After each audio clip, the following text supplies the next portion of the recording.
We're talking to you here from beautiful Maple Bay on Vancouver Island.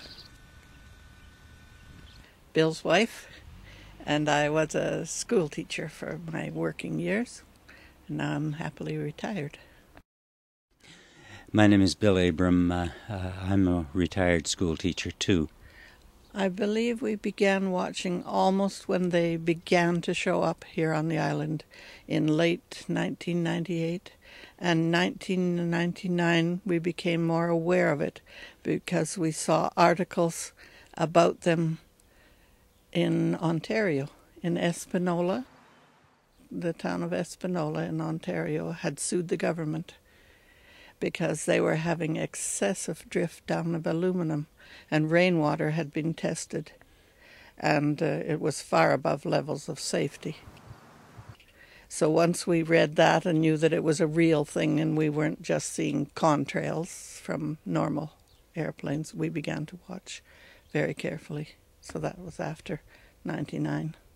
Contrails are very commonly left behind a normal aircraft that's flying when the exhaust meets cold air, very cold air. It has to be 70 degrees below or something very cold, and it condenses, and you see it come out as a long line as the airplane flies, and normally they disappear within a few minutes. At the most, they've ever been measured to last about 20 minutes when conditions are very stable, but mostly they just disappear. The chemtrail, what we call chemtrails, is not the regular exhaust. It'll form, and it doesn't have to be into such cold air at all. At much lower levels, not so cold, and it sprays out, and it hangs there in the air. It doesn't disappear in a few minutes. It can spread out, get wider and wider, and it can last for hours.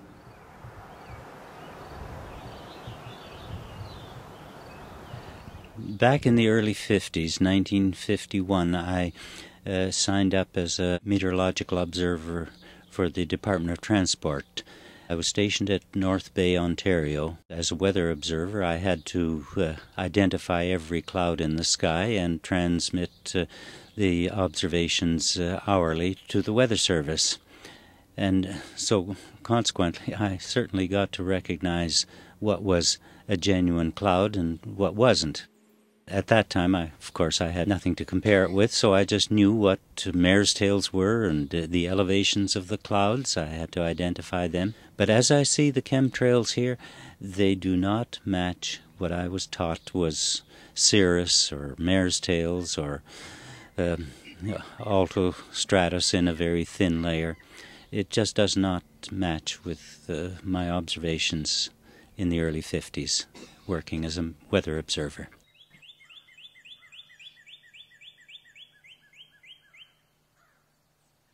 It was 2001 when we really became more seriously interested. Will Thomas, who has the Lifeboat News website, began investigating it very thoroughly, and he lived right near us in Duncan. So we got in touch with him to see what he knew about things. He had studied the Espanola lawsuit against the government, and I had asked him, what do you know about biological agents being in this spray? Because they had discovered the aluminum and I think barium at that time, and also some quartz, light quartz, all particulate that damages your respiratory system. At that time he said that he didn't have knowledge of there being biological agents like bacteria and fungus and things of that nature. But we kept in touch then, and as Bill said, we went through investigating about the people who were having definite health problems and putting it down to fallout from the sky. When we were investigating the Cryptococcus neoformans, and as Celia said, people developed nosebleeds. I did develop a brief nosebleed too at that time. I was trying to capture some of the fallout, and I spread a black tarp out on the lawn. After a day of it being out there, there was a filmy, talcum, very slippery surface all over the black tarp, which, was not normal for the tarp. In the years succeeding, the chemtrails seemed to get sometimes much thicker, and you could see fallout from the chemtrail. It would drift out, and trails would be hanging down as if it were dust falling from the sky. To begin with, all the trails were long and they were crisscrossing like a checkerboard. But then 2 years ago, we'd start to see a big puff of white, and then all the fallout, the strands and the powder drifting down, sailing out over the sky, and the plane would go along and be another big puff. They were starting to puff it out. The other interesting thing with the long ones is that makes you realize they're not contrails following an airplane. They're going along and they're very solid and then just stop. They're just cut off. Either the tanker ran out of spray or for some reason, or you'll see it come along and then take a U-turn and head back, which no commercial aircraft, which is what the authorities tell us. It's just a commercial aircraft.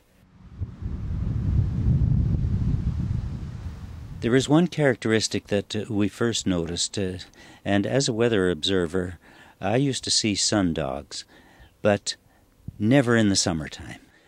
Yet, all through the summer in 2001, 2002, we would see a complete ring around the sun, and on the two edges the sundogs.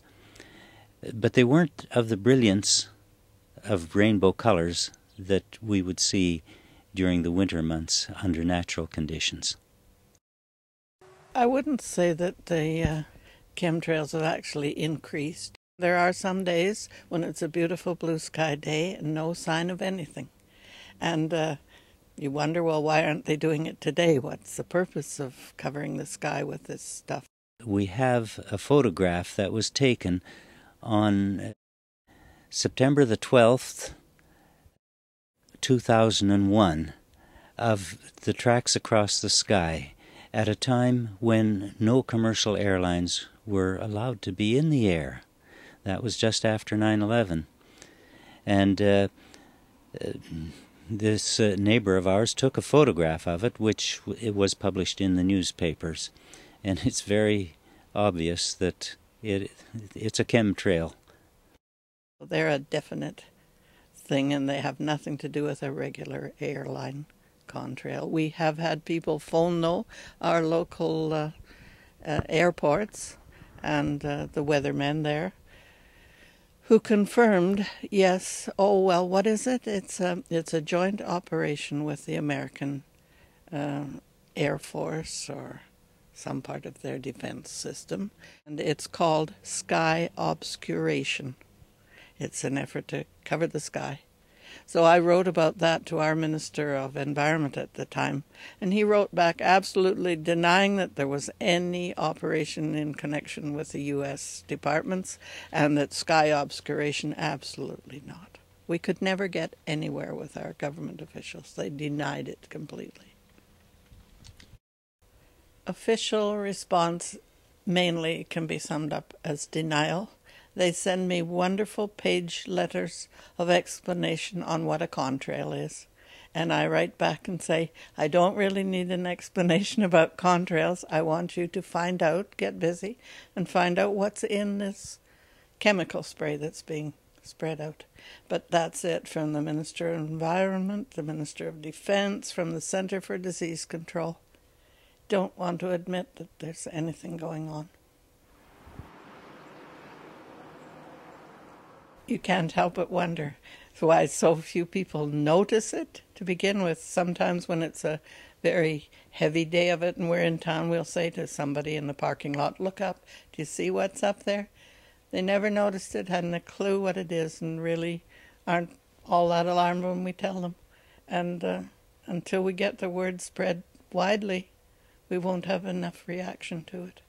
But we do put things in the paper, and I send out other information saying, call the government, call the Environment Department, tell them we don't want our skies covered with this. We have never been asked for permission to allow our blue skies to be covered. Never asked us.